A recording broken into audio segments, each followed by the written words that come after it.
कृष्ण, नीति और साहस की कहानी। युगों पहले मथुरा नगर में नंद बाबा के घर एक छोटे से बालक का जन्म हुआ। उसका नाम था कृष्ण। उसके जन्म से ही उसके चेहरे पर एक आनंदमय मुस्कान थी जो सभी को मोह लेती थी। कृष्ण का जीवन हर किसी के लिए एक प्रेरणास्पद उदाहरण बना। एक दिन कृष्ण की मैया यशोदा ने उनसे कहा, कृष्ण, तुम्हें आज अपने चरणों में मिट्टी खेलने चलना चाहिए। कृष्ण ने हंसते हुए कहा, माँ अवश्य।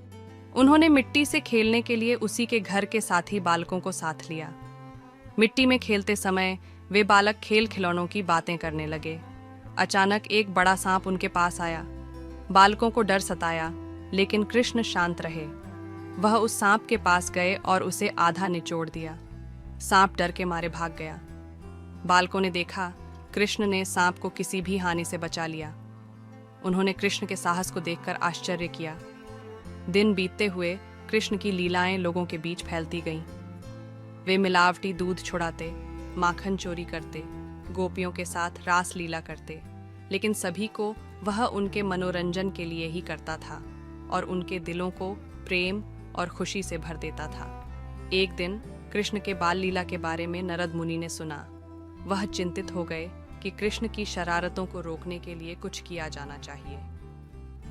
नारद मुनि ने वृंदावन के राजा कंस को बताया कि कृष्ण एक महान संतान है और उसे इस प्रकार बदलना चाहिए। कंस ने तुरंत अपने सेनानिवृत्त को आदेश दिया कि कृष्ण को गिरफ्तार करके मथुरा ले आएं। उन्होंने योजना बनाई कि कृष्ण को अपनी मृत्यु के लिए तैयार करें। अगले ही दिन कंस का बड़ा मिलनगट मथुरा आया। कृष्ण के बारे में उन्हें सुनकर उन्होंने कृष्ण को गिरफ्तार करवा लिया। कृष्ण को मथुरा ले जाते हुए उन्होंने उन्हें गहरे काले गढ़ में बंद कर दिया। कृष्ण ने यहाँ कंस के दुष्ट इच्छा शक्ति का मुकाबला करने का निर्णय किया। कृष्ण ने अपने साथी ब्रजवासियों को भी एकत्रित किया। वे सभी मिलकर एक युद्ध चिंतन में लग गए। उन्होंने सोचा कि कैसे कंस के अत्याचारों को रोका जाए। कृष्ण ने अपने साथियों को प्रेरित किया, हमें साहस और नीति से काम लेना चाहिए। उन्होंने नदी के बालुआ किनारे पर चुपचाप सब लोगों को चिन्हित किया। कृष्ण ने ब्रजवासियों को गांधीवन नदी पार करने का प्रस्ताव दिया। उन्होंने कहा, हमें मथुरा के खिलाफ साथ मिलकर लड़ना चाहिए। ब्रजवासियों ने स्वीकार किया और वे अपनी तैयारियों में लग गए। उन्होंने ब्रजवासियों को गांधीवन नदी के किनारे पहुंचाया और वहां बड़े ही तेज से युद्ध की योजना बनाई। अगले ही दिन कृष्ण ने अपने लोगों को नदी पार करवाया और मथुरा की ओर बढ़ते हुए चले।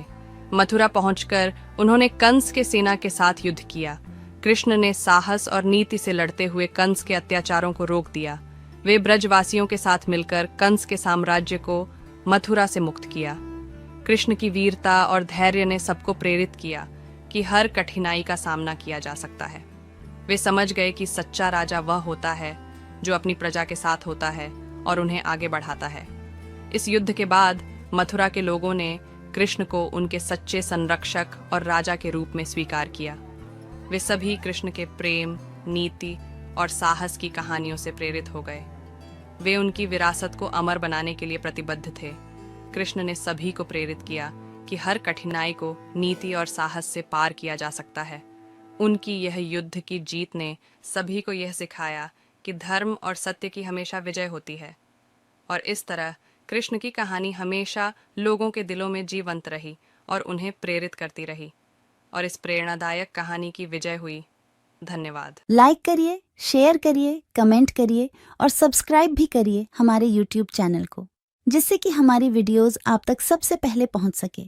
Thank you very much.